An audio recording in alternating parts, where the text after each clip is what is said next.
Everyone, आज की इस वीडियो में हम बात करेंगे। एक सब्जेक्ट है फंडामेंटल ऑफ बुद्धिस्ट फिलोसफी। ठीक है, इस सब्जेक्ट को कवर करेंगे। इसके जितने भी इंपॉर्टेंट क्वेश्चन बनते हैं वो आपको यहाँ पे कराने वाला हूँ। वन शॉट वीडियो होने वाली है, तो एक ही वीडियो में आपके इंपॉर्टेंट क्वेश्चन कवर हो जाएंगे। आप सोल, DU, NC वेब कहीं से भी हो, आपके जो एग्जाम में ये वीडियो हेल्पफुल होगी। ठीक है, इसमें मैंने प्रीवियस ईयर क्वेश्चन पेपर में से क्वेश्चन ले रखे हैं, जिनके बहुत ज्यादा चांस है कि यही क्वेश्चन आपके पेपर में रिपीट हो सकते हैं, या फिर थोड़ी बहुत लैंग्वेज घुमा के वापस से आपसे यही क्वेश्चन पूछे जा सकते हैं। तो बहुत ध्यान से आपको देखना है, अच्छे से समझते हुए चलना है। टेलीग्राम ग्रुप ज्वाइन कर लो, एकलव्य स्नातक 1। सबसे पहला क्वेश्चन आपके सामने, ध्यान से देखना इसे। पहला क्वेश्चन है कि भारतीय दर्शन में बौद्ध दर्शन के स्वरूप और उसकी उत्पत्ति के बारे में आपको बताना है। यानी जो भारतीय दर्शन है, ठीक है, इस भारतीय दर्शन में जो बौद्ध दर्शन का जो स्वरूप है उसके बारे में आपको डिस्कस करना है। तो देखिए, बौद्ध दर्शन यानी जो बुद्धिस्ट फिलोसफी है वो भारतीय दर्शन की प्रमुख आस्तिक और नास्तिक परंपराओं में से एक महत्वपूर्ण नास्तिक दर्शन है। ठीक है, यानी बौद्ध धर्म जो है ना, जो बौद्ध धर्म को मानते हैं वो ईश्वर को नहीं मानते। ठीक है, इसमें ईश्वर को नहीं माना जाता है, यानी ये एक नास्तिक है। अब नास्तिक का मतलब यहाँ पे ईश्वर को ना मानना ही नहीं होता है। यहाँ पे एक बहुत बड़ा अंतर है जो मैं आपको आगे समझाऊंगा। फिलहाल आप ये समझिए कि जो बौद्ध धर्म के लोग हैं ना, वो ईश्वर को नहीं मानते हैं। इसकी स्थापना महात्मा गौतम बुद्ध ने 6ठी शताब्दी ईसा पूर्व में की थी। ठीक है, बौद्ध दर्शन का मुख्य उद्देश्य जो था, मनुष्य को दुखों से मुक्त करके निर्वाण प्राप्त करवाना था। यानी जो मनुष्य हैं जो दुखों में घिरे रहते हैं, दुखों से घिरे रहते हैं, इनको क्या करना है? निर्वाण प्राप्त करवाना है। यह कर्म, नैतिक जीवन, करुणा और मध्यम मार्ग पर विशेष बल देता है। इन सारे टॉपिक को आगे हम डिस्कस करेंगे। ठीक है, ये खाली इंट्रो है, तो आपको बस इतना समझ लेना है। अब नास्तिक दर्शन का मतलब समझिए। ठीक है, यानी जो नास्तिक दर्शन होता है इसका क्या मतलब होता है?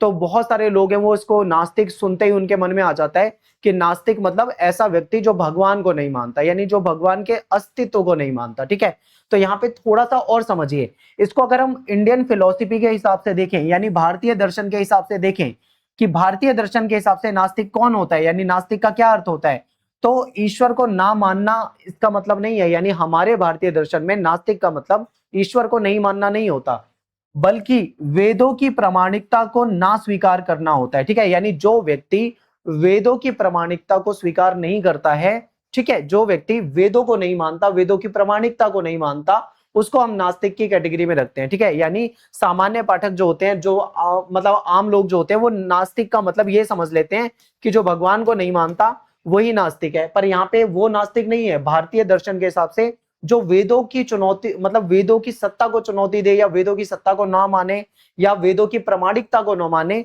उसको हम नास्तिक के रूप में देख सकते हैं। ठीक है, बौद्ध दर्शन जो है वो भारतीय दर्शन की एक प्रमुख नास्तिक और वेदों की प्रामाणिकता को ना मानने वाली परंपरा है। तो यानी बौद्ध दर्शन को भी नास्तिक में रखा गया है। यानी बौद्ध दर्शन जो है वो क्या करते हैं, वो उनके हिसाब से ईश्वर का अस्तित्व नहीं है। ठीक है, वो ईश्वर को नहीं मानते हैं, और वो ये भी कहते हैं कि वो वेदों को भी नहीं मानते। ठीक है, यानी जो वेद हैं उसको भी इन्होंने मानने से इनकार कर दिया। ये उस परंपरा से आते हैं। अब चलते हैं कि करके इनके बारे में और डिटेल में समझते हैं। बौद्ध दर्शन की उत्पत्ति, तो सामाजिक और आर्थिक परिस्थितियां, यानी उस समय समाज में जाति भेद, कर्मकांड, यज्ञ और अंधविश्वास बहुत बढ़ रहा था। ठीक है, समाज में जाति का भेदभाव बहुत ज्यादा था, कर्मकांड, यज्ञ और कई जगह पे तो धार्मिक रूढ़िवादिता, धार्मिक पाखंड भी था। तो लोग इन चीजों से, इन जटिल परंपराओं से काफी परेशान हो गए थे। ठीक है, फिर गौतम बुद्ध का जीवन, गौतम बुद्ध का जन्म जो है लुम्बिनी में हुआ था। उन्होंने जब वृद्ध व्यक्ति को देखा, रोगी व्यक्ति को देखा, मृत व्यक्ति को देखा और एक सन्यासी को देखा, तो उनके जीवन में, ठीक है, उनके जीवन में बहुत बड़ा बदलाव आया।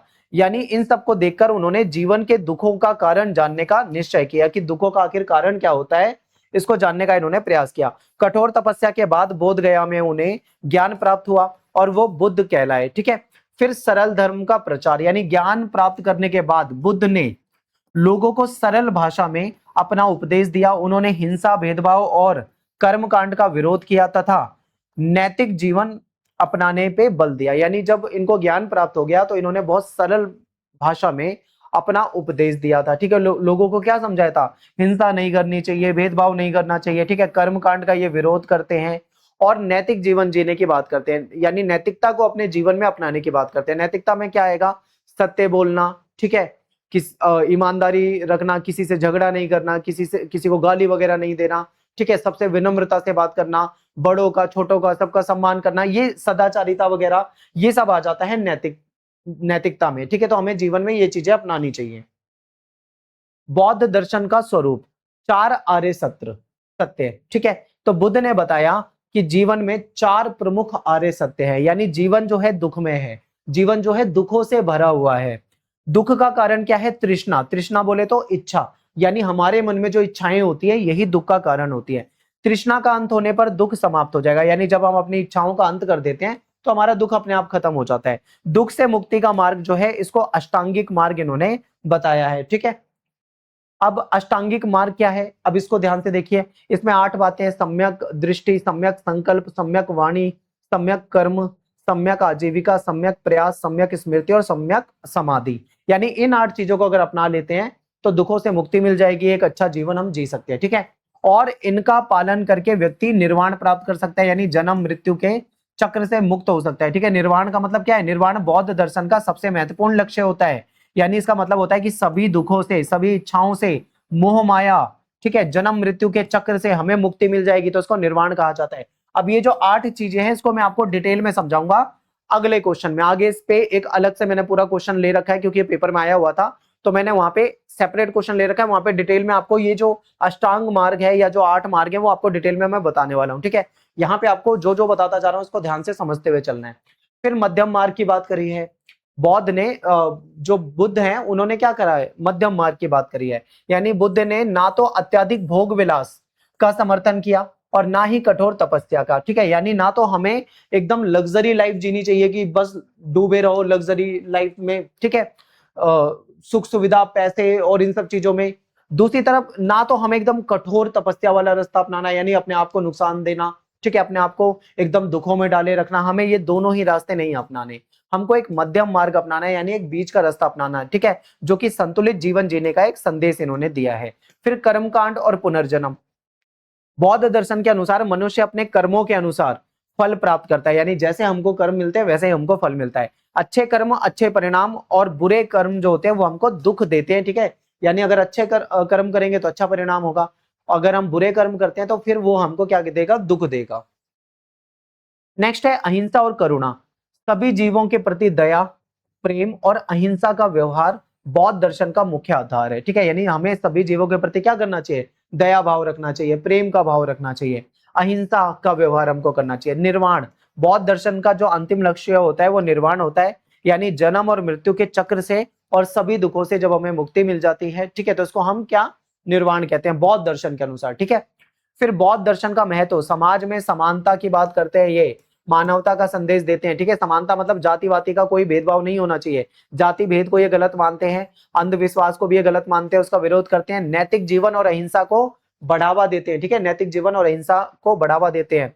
फिर भारत के साथ साथ एशिया के अनेक देशों में इसका प्रसार हुआ, यानी बौद्ध धर्म जो था भारत से अन्य देशों में भी फैल गया था। ठीक है, निष्कर्ष, यानी बौद्ध दर्शन जो है भारतीय दर्शन की एक महत्वपूर्ण धारा है, जिसका उद्देश्य मनुष्य को दुखों से मुक्त करके शांत, नैतिक और संतुलित, जो एक संतुलित जीवन है उसकी ओर ले जाता है। ठीक है, क्योंकि भाई देखो लोगों के मन में तृष्णाएं होती हैं, इच्छाएं होती है, लोग हमेशा भागते रहते हैं, तो उन सब चीजों से उनको दूर करके एक संतुलित जीवन जीने का मार्ग दिखाता है बौद्ध दर्शन। ठीक है, फिर गौतम बुद्ध के विचार आज भी करुणा, अहिंसा और समानता, मानव कल्याण, ये आज के समय में भी देखा जाए तो पूरी दुनिया में प्रासंगिक है, रेलेवेंस है, यानी आज भी इन सब चीजों का क्या है? बहुत ज्यादा महत्व है। ठीक है, अब चलते हैं अपने दूसरे क्वेश्चन पे। अगला क्वेश्चन है कि बौद्ध दर्शन के विभिन्न संप्रदायों का वर्णन और उनकी मुख्य विशेषताओं के साथ कीजिए। ठीक है, यानी कि जो बौद्ध दर्शन है उसके जो अलग अलग संप्रदाय हैं उसके बारे में आपको बताना है, उसकी विशेषताओं के बारे में आपको बताना है। ठीक है, तो देखिए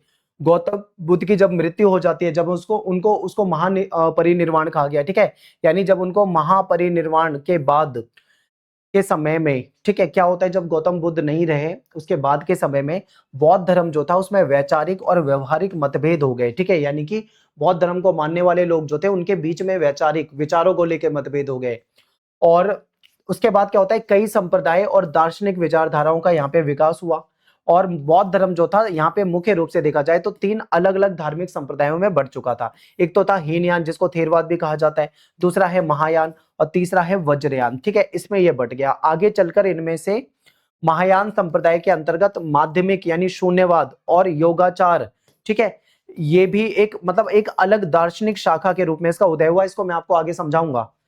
यद्यपि इन सभी का अंतिम लक्ष्य तो एक ही चीज है कि बुद्ध के संदेशों के आधार पे निर्वाण की प्राप्ति करना है, परंतु इनके मार्ग और इनके सिद्धांत जो है उसमें आपको अंतर देखने को मिलता है। ठीक है, अब समझते हैं एक बार ध्यान से।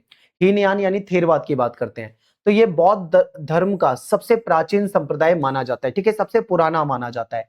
इसे आज थेरवाद के नाम से भी जाना जाता है। इसकी विशेषता क्या है? इसमें बुद्ध को महापुरुष माना गया है। बुद्ध को ये महान पुरुष मानते हैं। ठीक है, महापुरुष मानते हैं। गौतम बुद्ध के मूल उपदेशों का पालन करता है। ये व्यक्तिगत प्रयास से निर्वाण प्राप्त करने पे बल देता है, यानी हमें निर्वाण प्राप्त करने के लिए खुद ही प्रयास करने पड़ेंगे। ठीक है, और अरहंत आदर्श को सर्वोच्च मानता है। ये कर्म, अनुशासन, ध्यान पर ज्यादा जोर देता है, यानी हमें अपने अच्छे कर्म करने चाहिए, अनुशासन रखना चाहिए और ध्यान यानी मेडिटेशन वगैरह करना चाहिए। ठीक है, इस पे ज्यादा जोर देता है। इसकी भाषा जो थी वो पाली है। श्रीलंका में, म्यांमार में, थाईलैंड में, कंबोडिया में इसका बहुत ज्यादा प्रभाव है, यानी हीनयान या फिर थेरवाद जो विचारधारा है इसका इन देशों में बहुत ज्यादा प्रभाव देखने को मिलता है। दूसरा है महायान संप्रदाय। इसका मतलब होता है महान मार्ग। ठीक है, इसका विकास लगभग पहली शताब्दी ईसा पूर्व में हुआ था। इसकी विशेषता क्या है कि बुद्ध को ये दिव्य स्वरूप के रूप में देखते हैं, यानी बुद्ध को ईश्वर की तरह देखते हैं। ठीक है, दिव्य स्वरूप के रूप में देखते हैं। सभी प्राणियों के कल्याण और मुक्ति पे ये बल देते हैं। बोधिसत्व को आदर्श मानते हैं। ठीक है, यानी बौद्ध धर्म में आना, ठीक है, बुद्ध को मानना, ये सब इनके हिसाब से सब कुछ अच्छा है। फिर करुणा और सेवा की भावना को ये सबसे अधिक महत्व देता है। ठीक है, यानी करुणा भाव होना चाहिए हमारे मन में, सेवा का भाव होना चाहिए। बुद्ध को केवल महान शिक्षा की नहीं बल्कि दिव्य स्वरूप भी माना है इन्होंने। संस्कृत भाषा में इन्होंने ग्रंथ लिखे हैं। चीन में, जापान में, कोरिया में और तिब्बत में इसका आपको काफी प्रभाव देखने को मिलता है। ठीक है, महायान की प्रमुख जो दार्शनिक शाखा है, यहीं से ये दो दार्शनिक शाखा आई है, जिसको एक को शून्यवाद कहा जाता है और दूसरे को विज्ञानवाद कहा जाता है। शून्यवाद में क्या है, इसके प्रवर्तक जो है ये नागार्जुन थे। ठीक है, और जो ये दूसरा योगाचार है जिसको हम विज्ञानवाद कहते हैं, ये केवल चित्त या फिर केवल विज्ञान की सत्ता को सत्य मानता है। ये साइंस और ये जो विज्ञान है इसको सही मानता है। ठीक है, वैज्ञानिक अनुभव को सही मानता है। फिर इसी में हम शून्यवाद को थोड़ा और ध्यान से समझते हैं। इसको किसने शुरुआत किया था? तो ये शुरुआत जो है आचार्य नागार्जुन के द्वारा इसकी शुरुआत हुई थी। तो इसको नागार्जुन इसके मुख्य माने जाते हैं। फिर इसकी विशेषताओं की बात करते हैं, तो इसके हिसाब से संसार की सभी वस्तुओं को शून्य यानी कि स्वतंत्र अस्तित्व से रहित माना गया है। ठीक है, संसार में जो भी वस्तु है वो शून्य है, स्वतंत्र अस्तित्व से रहित माना गया है उसको। और किसी भी वस्तु का अपना स्थायी स्वरूप नहीं होता। कोई भी वस्तु है उसका खुद का कोई स्थायी स्वरूप नहीं है। मध्यम मार्ग और तर्क पर विशेष इन्होंने बल दिया है। ठीक है, ये महायान दर्शन की महत्वपूर्ण शाखा है। महायान जो दर्शन है इसकी महत्वपूर्ण शाखा मानी जाती है। फिर वज्रयान संप्रदाय जो कि तीसरा संप्रदाय है इसका, तो वज्रयान का विकास महायान से हुआ है। इसे तांत्रिक बौद्ध धर्म भी कहा जाता है। ध्यान रखना, तांत्रिक बौद्ध धर्म। ठीक है, मुख्य विशेषता क्या है इसमें? तंत्र, मंत्र, ध्यान, योग, इन सब का बहुत महत्व है। इसमें जो गुरु होते हैं, गुरु यानी लामा, इनकी भूमिका बहुत इंपॉर्टेंट मानी जाती है। आध्यात्मिक उन्नति के लिए विशेष साधनाओं का प्रयोग इसमें किया जाता है। ठीक है, तिब्बत, भूटान, मंगोलिया में इसका बहुत ज्यादा प्रभाव है। अब एक चीज यहाँ पे ध्यान दीजिए कि ये तिब्बत में पहुंचा भारत से। तिब्बत में आपने देखा होगा ना, जो वहां के धार्मिक गुरु हैं दलाई लामा, वो भी इसी को मानते हैं। ठीक है, उन लामा का मतलब क्या होता है? ठीक है, दलाई लामा जो आपने सुना होगा नाम, लामा का मतलब होता है गुरु, और इसमें गुरु का महत्व जो होता है बहुत ज्यादा माना जाता है इस वज्रयान संप्रदाय के अंदर। ठीक है, फिर बौद्ध संप्रदायों का महत्व, यानी बौद्ध धर्म का विभिन्न देशों में प्रचार प्रसार हुआ। लोगों की आवश्यकताओं के अनुसार नई विचारधाराओं का विकास होता है। ठीक है, यानी लोगों की आवश्यकता के हिसाब से नई विचारधाराओं का यहाँ पे विकास हुआ है। करुणा, दया, अहिंसा, नैतिक जीवन का संदेश पूरी दुनिया में फैला। बौद्ध दर्शन ने एशिया की जो संस्कृति है, कला और शिक्षा को गहराई से यहाँ पे प्रभावित किया है। निष्कर्ष, यानी बौद्ध धर्म के विभिन्न संप्रदायों का उद्देश्य जो था वो था मनुष्यों को दुखों से मुक्ति देना और निर्वाण की ओर ले जाना। ठीक है, यानी मनुष्यों को दुखों से मुक्त करा देना ताकि वो निर्वाण प्राप्त कर सके, इच्छाओं का त्याग कर सकें, और ये जो जन्म मरण का जो चक्र है इससे इनको मुक्ति मिले।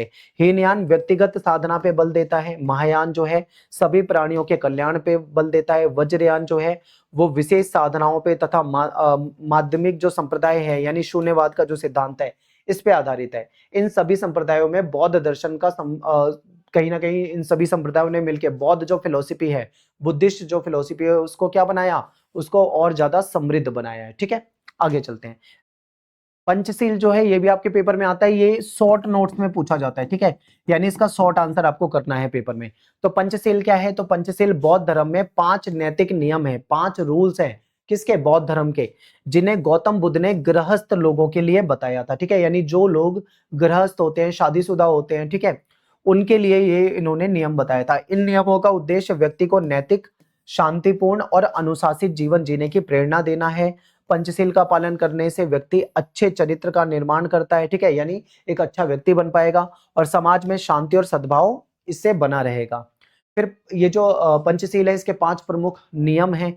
सबसे पहला है अहिंसा, यानी किसी भी जीव पर हिंसा नहीं करनी चाहिए, यानी किसी भी जीव की हमको हत्या नहीं करनी है। आस्ते, यानी चोरी या बिना अनुमति किसी वस्तु को हमको नहीं लेना है। फिर सत्य, हमेशा सत्य बोलना है और झूठ से हमको बचना है। ठीक है, ब्रह्मचर्य, यानी इंद्रियों पे कंट्रोल रखना है, ब्रह्मचर्य का पालन करना है और अनैतिक आचरण से हमको बचना है। फिर मद्य और नशे से दूर रहना। ठीक है, शराब और अन्य नशीले पदार्थों का सेवन हमको नहीं करना है। अब यहाँ पे एक चीज ध्यान दीजिए, ये जो चौथा नियम है ब्रह्मचर्य, ठीक है, ये किन के लिए बनाया गया, गृहस्थ लोगों के लिए, यानी शादीशुदा लोगों के लिए। तो यहाँ पे जो शादी से पहले आपको पूरी तरीके से, यानी जो इसको फॉलो करता है, उनको ब्रह्मचर्य का पालन करना है। ठीक है, फिर इसके बाद पंचशील का महत्व क्या है, तो ये नैतिक और अनुशासित जीवन जीने की प्रेरणा देता है, यानी एक अच्छा जीवन जिए, एक डिसिप्लिन वाली लाइफ जो है वो हम जी सके। व्यक्ति में सत्य, अहिंसा और ईमानदारी का विकास करता है। समाज में शांति, प्रेम और सद्भाव बनाए रखने में भी ये मदद करता है। आत्म संयम और अच्छे चरित्र का निर्माण करता है। ठीक है, बौद्ध धर्म जो है, इसके मूल नैतिक सिद्धांतों का भी यही आधार माना जाता है। फिर निष्कर्ष, यानी पंचशील बौद्ध धर्म की नैतिक जीवन पद्धति का आधार है। इन 5 नियमों का पालन करके व्यक्ति स्वयं का, समाज का और मानवता का कल्याण कर सकता है, अगर इन 5 नियमों को मानने लगे इंसान तो। इसलिए पंचशील जो है आज भी आदर्श और उपयोगी माना जाता है और हमारे जीवन में इसका महत्व है। ठीक है, हमें हमेशा क्या करना चाहिए, हमें अहिंसा का पालन करना चाहिए, हमें चोरी नहीं करनी चाहिए, सत्य बोलना चाहिए, ब्रह्मचर्य का पालन करना चाहिए, शादी से पहले की बात है। ठीक है, मद्य और नशे से दूर रहना चाहिए। तो ये चीजें हमको यहाँ पे समझनी थी। नेक्स्ट हमारा जो टॉपिक है वो है कर्म सिद्धांत, यानी कि कॉन्सेप्ट ऑफ कर्मा। कर्म सिद्धांत जो है बौद्ध दर्शन का महत्वपूर्ण सिद्धांत है। गौतम बुद्ध के अकॉर्डिंग देखा जाए तो मनुष्य का वर्तमान और भविष्य ये किस पे निर्भर करता है, हमारे कर्मों पे निर्भर करता है। अच्छे कर्म तो अच्छा फल मिलेगा, बुरे कर्म तो दुख मिलेगा। अच्छे कर्म से सुख मिलता है, बुरे कर्म से क्या मिलता है, दुख मिलता है। ठीक है, मुख्य बातें क्या है कि प्रत्येक कर्म का फल अवश्य मिलता है। अच्छे कर्मों से सुख मिलेगा, बुरे कर्म करोगे तो दुख मिलेगा। मनुष्य स्वयं अपने कर्मों का निर्माता है, हम अपने कर्म खुद ही करते हैं। तो अच्छे कर्म हमें ही करने हैं, बुरे कर्म हमें ही करने हैं, तो हम खुद अपने कर्मों के निर्माता है। हमारे ऊपर है कि हम कौन से कर्म करते हैं। फिर कर्मों के कारण ही पुनर्जन्म होता है। अच्छे कर्म और तृष्णा का त्याग करने से, यानी अपनी इच्छाओं का त्याग करने से हमको निर्वाण प्राप्त होगा। ठीक है, फिर महत्व, व्यक्ति को अच्छे कार्य करने की प्रेरणा देता है। ये नैतिक जीवन में आत्म संयम का विकास करता है, जिम्मेदारी और ईमानदारी की भावना को भी बढ़ाता है। एंड में आपको निष्कर्ष बताना है, यानी कर्म सिद्धांत को देखें तो इसके अनुसार मनुष्य का भाग्य जो होता है उसके कर्मों से बनता है, तो हमें अपने कर्म सुधारने चाहिए। ठीक है, इसलिए प्रत्येक व्यक्ति को सदैव अच्छे और नैतिक कर्म करने चाहिए। अगला क्वेश्चन है त्रिपिटक, यानी त्रिपिटक जो है बौद्ध धर्म का सबसे प्रमुख और प्राचीन ग्रंथ है। त्रिपिटक में त्रि का मतलब होता है 3, ठीक है, और पिटक का मतलब होता है टोकरी या फिर संग्रह।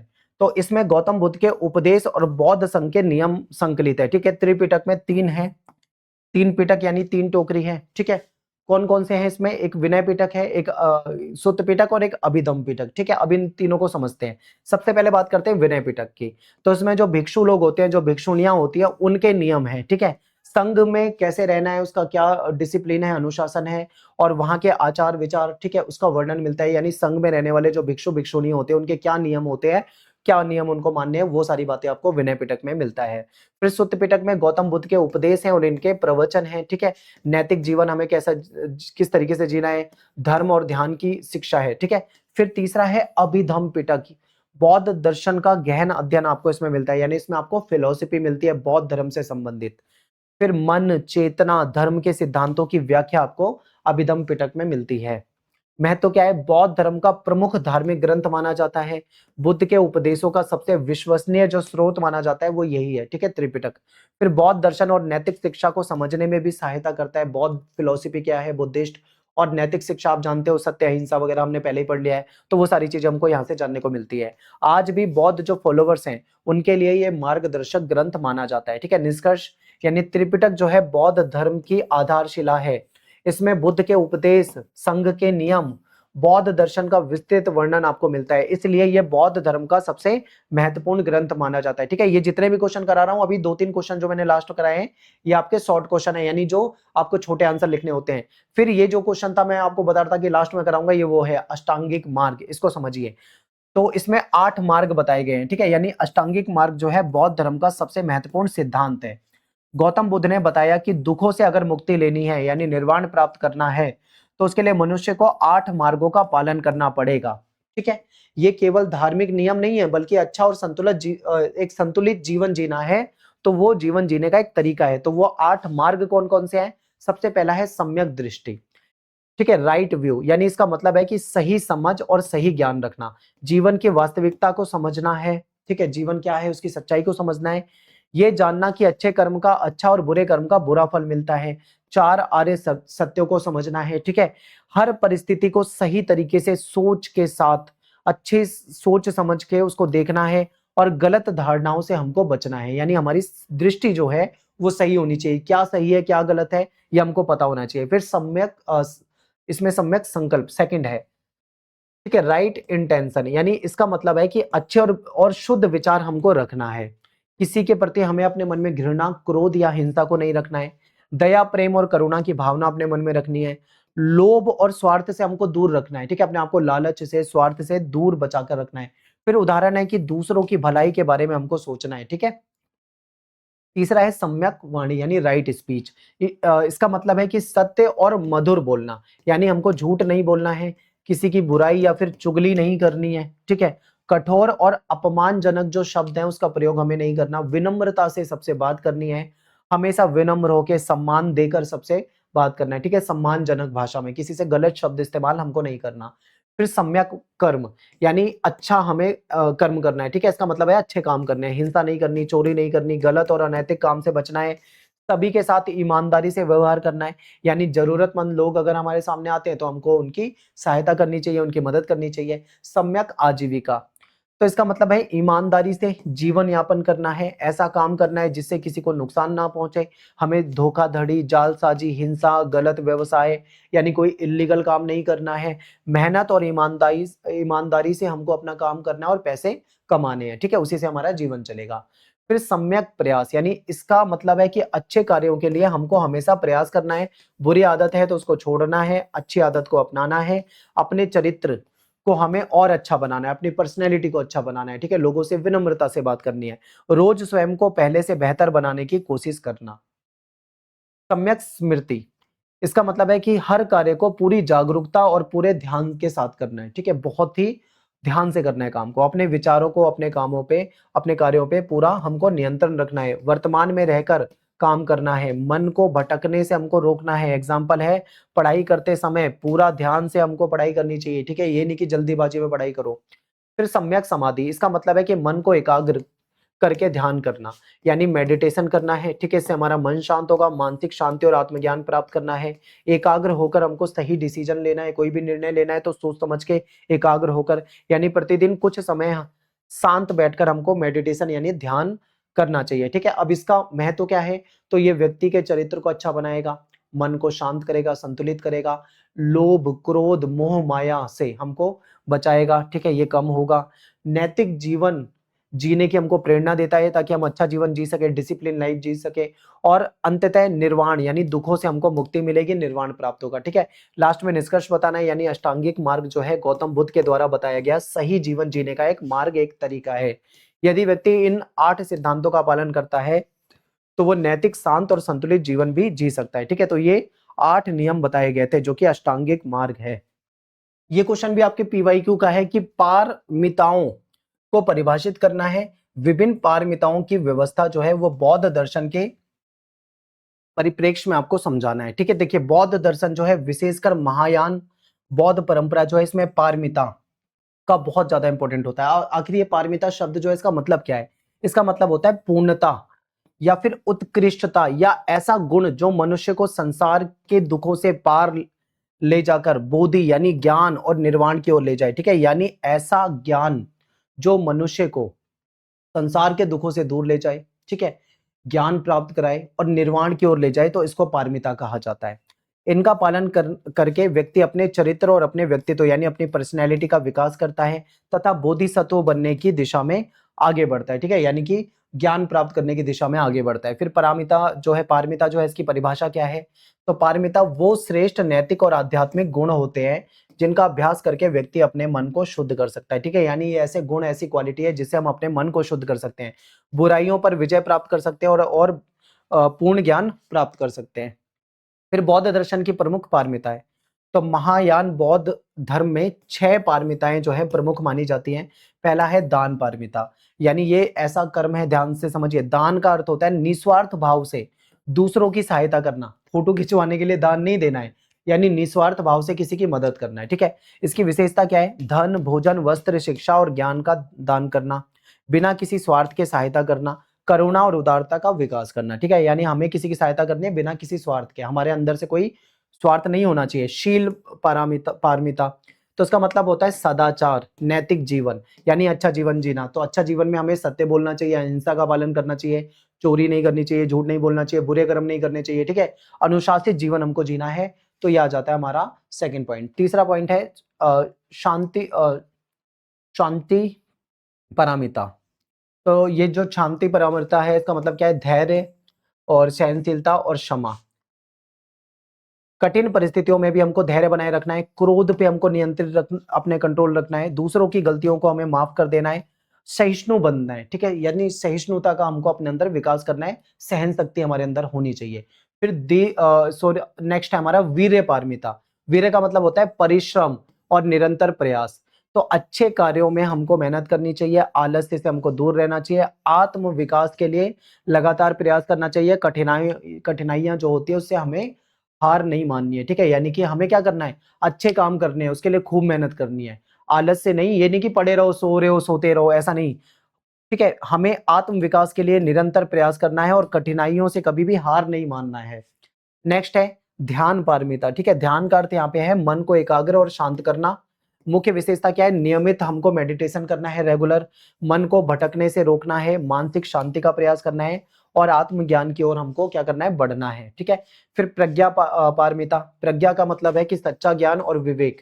तो मुख्य विशेषता क्या है? सत्य को सही रूप में हमको समझना है, अज्ञान का नाश करना है। ठीक है, सत्य को सही रूप में हमें समझना है, अज्ञान का नाश करना है, जीवन की जो वास्तविकता है, जीवन की जो सच्चाई है उसको समझना है।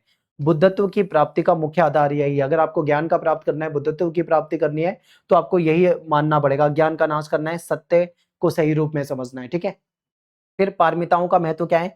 यह व्यक्ति को नैतिक और आध्यात्मिक विकास करेगा। ठीक है, करुणा, दया, धैर्य, आत्मसंयम, इन सब चीजों की ये जो भावनाएं हैं इसका विकास करेगा। समाज में प्रेम, शांति और सहयोग की भावना बढ़ाएगा। फिर बोधिसत्व के आदर्श जीवन को अपनाने की प्रेरणा हमको यहाँ से मिलती है। और लास्ट में क्या है? निर्वाण, यानी जन्म मरण के चक्र से मुक्ति मिलेगी। ये जो मोह माया है इसके चक्र से मुक्ति मिलेगी। ठीक है, और ज्ञान प्राप्ति अगर आप चाहते हो तो उसके लिए आपके लिए रास्ता खुलेगा। लास्ट में आपको निष्कर्ष बताना है, यानी पारमिताएं जो है ये बौद्ध दर्शन की श्रेष्ठ नैतिक शिक्षा है जो व्यक्ति को स्वार्थ से परमार्थ की ओर, अज्ञान से ज्ञान की ओर, ठीक है, दुख से मुक्ति की ओर ले जाता है। इसमें दानशील, शांति, वीर्य, ध्यान, प्रज्ञा, इन सब का पालन करके ही मनुष्य अपने जीवन को श्रेष्ठ बनाता है। ठीक है, तो ये बौद्ध दर्शन है।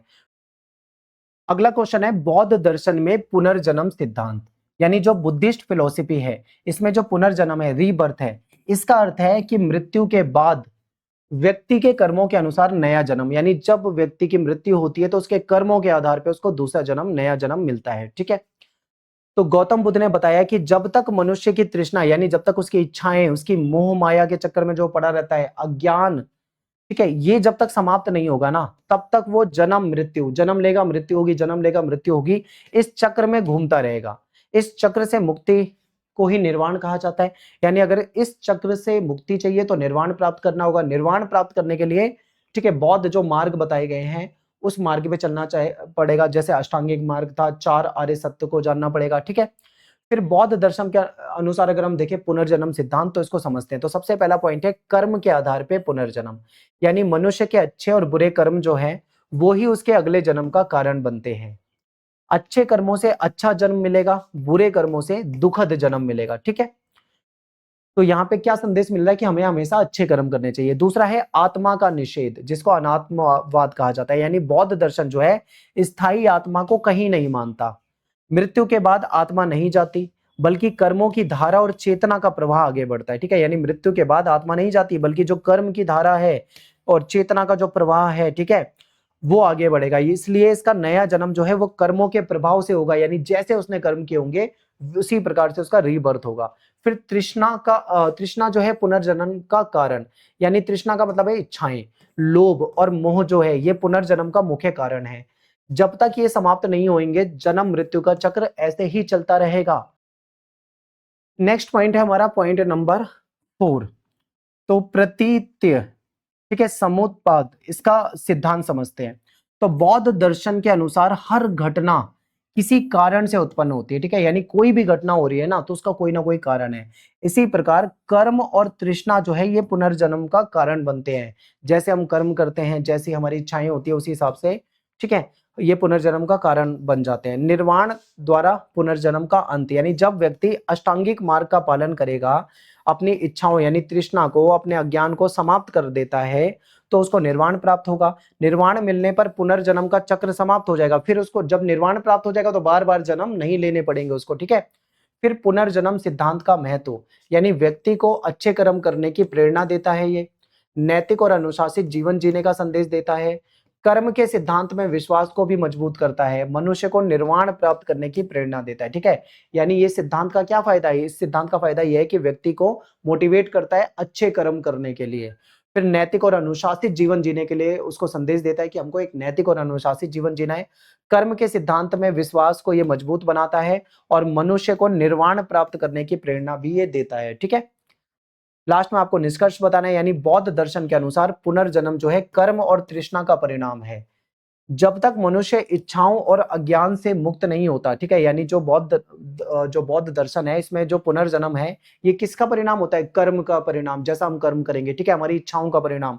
जब तक मनुष्य इच्छा और अज्ञान से मुक्त नहीं होगा तब तक उसका पुनर्जन्म ऐसे ही होता रहेगा। निर्वाण प्राप्त करना है यानी जन्म और मृत्यु के चक्र को समाप्त करना है, ठीक है। इसलिए बौद्ध दर्शन में पुनर्जन्म का सिद्धांत जो है ये नैतिक जीवन और आत्म विकास का आधार माना जाता है, ठीक।